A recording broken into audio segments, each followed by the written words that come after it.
राणा रंजीत सिंह को मुझे पहले मालूम नहीं था। जब ये लोग जो रहे थे तो मुझे लगा था कि ठीक है। मैंने राणा रंजीत सिंह के प्रोफाइल को चेक किया। व्यक्तिगत प्रोफाइल में जब मैं झांक करके देख रहा हूँ तो देख रहा हूँ कि इनका बयान आया था कि एमआईएम मेरी पहली और आखिरी पार्टी है। और उनका सदस्यता पर्ची आप जाकर के देखें, प्रोफाइल में उनका अभी भी फोटो उनका लगा हुआ है। उन सदस्यता का पूरा ये डाला। भाजपा में रहे हैं, लंबे अरसे से काम किया है उन्होंने, बिल्कुल सक्रियता के साथ चीज़ें हैं। और आप क्या सोच करके साहब एक ऐसे व्यक्ति को जिसका विचारधारा तक परिवर्तित नहीं हुआ है और आप उसको उम्मीदवार घोषित कर दिए। चंपारण में राणा रंजीत सिंह ही हिंदू हैं। आप अगर हिंदुओं को जोड़ना चाह रहे हैं, आपको हिंदू नहीं मिल रहा है, सेक्युलर हिंदुओं की कमी है, वो विचारधारा व्यापार में बदल चुका है।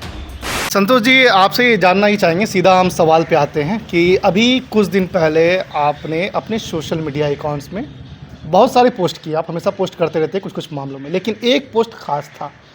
वो पोस्ट खास इसलिए था कि उसमें कहीं ना कहीं जिक्र था एमआईएम पार्टी का, जो पूर्व में आप एमआईएम की पार्टी में सदस्य रह चुके हैं, वहाँ काम किए हैं, एक लंबी जो है तजुर्बा है आपको एमआईएम के लिए। दूसरी चीज़ ये है कि आपने पोस्ट में राणा रंजीत सिंह ढाका उनको कहीं ना कहीं टारगेट करते हुए बहुत कुछ लिखा। क्या मामला है आखिर? देखिए, यूँ तो कहने वाले लोग तोहमत बहुत सारा लगाते हैं। लोग कहते हैं कि बी टीम है एमआईएम, और चूँकि मैं उस पार्टी में काम किया हूँ, 7 वर्ष का मेरा तजुर्बा है उक्त पार्टी में, तो मैं वहाँ रह कर के देखा हूँ तो इस तरह की बातें मुझे नज़र नहीं आई थी। लेकिन कहीं ना कहीं परोक्ष रूप से भारतीय जनता पार्टी को उस पार्टी से फ़ायदा तो पहुंचता है। बहरहाल इसको धोने के लिए नेताओं ने काफ़ी मेहनत करी, कार्यकर्ताओं ने काफ़ी कोशिशें करी, लेकिन जहां एमआईएम जोर देकर, चाहे वो सदर बिहार हो, चाहे सदर राष्ट्र के जो राष्ट्रीय अध्यक्ष हैं, हमेशा से उन लोगों ने ये कहा है कि भारतीय जनता पार्टी नहीं चलेगा।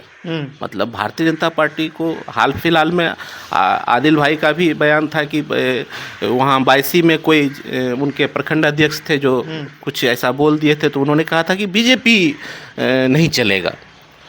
और राणा रंजीत सिंह को मुझे पहले मालूम नहीं था। जब ये लोग जो रहे थे तो मुझे लगा था कि ठीक है।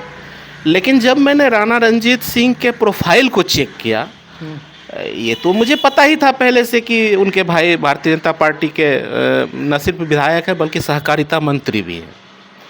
कोई बुरी बात नहीं है, भाई भाई हो सकते हैं भारतीय जनता पार्टी में। लेकिन जब इस बंदे के व्यक्तिगत प्रोफाइल में जब मैं झांक करके देख रहा हूँ तो देख रहा हूँ कि इनका बयान आया था कि एमआईएम मेरी पहली और आखिरी पार्टी है।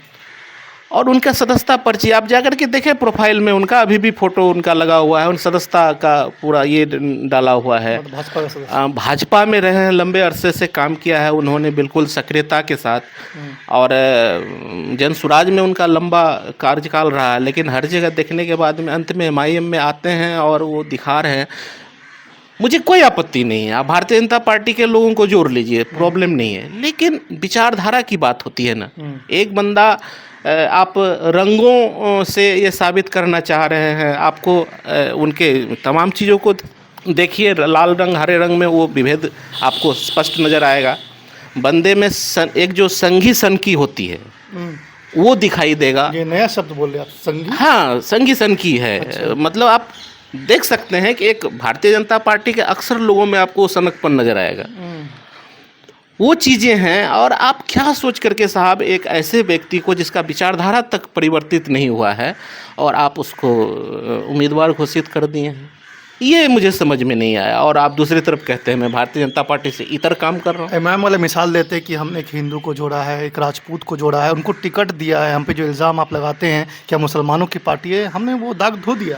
पूरे चंपारण में राणा रंजीत सिंह ही हिंदू हैं, जिनके पिता सांसद रहे, जिनके भाई मंत्री हैं। एक ही परिवार से आपको सारे लोग मिल गए। मतलब पूरे ढाका विधानसभा में आपको हिंदू चेहरा नज़र नहीं आया। आप अगर हिंदुओं को जोड़ना चाह रहे हैं, आपको हिंदू नहीं मिल रहा है, सेक्युलर हिंदुओं की कमी है। आप अपने विचारधारा को अगर सही से रखेंगे तो आपको उम्मीदवार नहीं मिलेंगे हिंदुओं में, ढेरों हैं।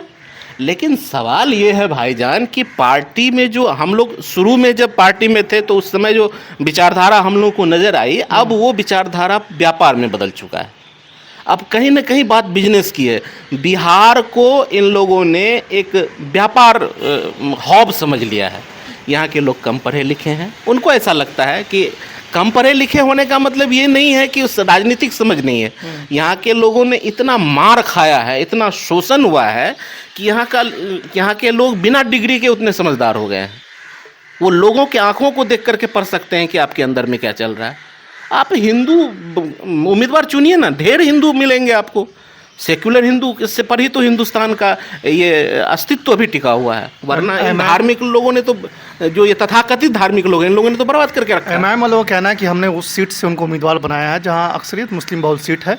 हम एक जो है साफ सेकुलर छवि के लोग को लाए हैं और वहां से उम्मीदवार बना रहे हैं। किसने कहा कि वो इस तरह की बात है? देखिए, वहाँ के अभी जो वर्तमान विधायक है पवन जायसवाल जी हैं, बहुत थोड़े से वोट से जीते थे। लोकसभा इलेक्शन में जब उन्होंने अपना देखा वोटों का प्रतिशत, हम लोग भी मिलाते हैं, हमारे लोकसभा में भी जितने विधानसभा है हम लोग आंकड़ा मिलाते हैं कि कहाँ हमारा वोट प्रतिशत घट रहा है, कहाँ बढ़ रहा है, उस हिसाब से तैयारियां करते हैं। पवन जायसवाल जी ने देखा कि भाई यहाँ उनका वोट प्रतिशत घट रहा है, तो ले आए राणा रणजीत सिंह को। पवन जायसवाल लेके आए? हाँ, अपने भाई वो भी भाजपा के विधायक हैं। रणधीर सिंह जो राणा रणजीत सिंह के बड़े भाई हैं, वो भी विधायक हैं। इन लोगों की एक ही परिवार के लोग हैं, तो लेकर के आ गए। ये वहाँ से अच्छे एक्टर हैं, एक्टिंग कर रहे हैं, लंबा लंबा दे देना है, तो इनको लेके आ गए कि किसी तरह से वोट जो है, जो सेक्युलर के तरफ मतदाता का रुझान हो रहा है, तो इसको तोड़ो, कहीं ना कहीं मुस्लिम मतदाताओं को कम कर दो, कुछ मुस्लिम मतदाता को बांट लेंगे तो इनका काम हो जाएगा।